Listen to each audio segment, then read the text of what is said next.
Mübarək Ramazan ayı, Şəban ayı, Rəcəb ayı nə vaxtdır? Ən çox verdiyiniz suallardan biri.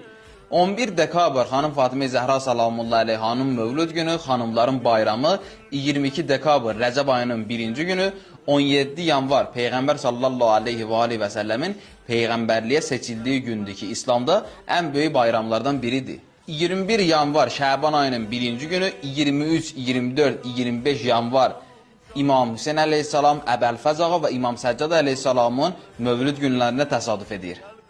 4 fevral İmam Zaman ağanın mövlud günü, bu da ən böyük bayramlardan biridir. 19 fevral mübarək Ramazan ayının 1-ci günü.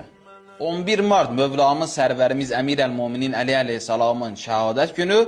21 mart Fitr bayramı, yəni Ramazan bayramıdır. Maksimum dərəcədə paylaşın, çünki bunları ən çox siz soruşmusunuz, siz istəmişsiniz, biz də bunu hazırladıq. Paylaşın ki, digərləri də məlumatlansın.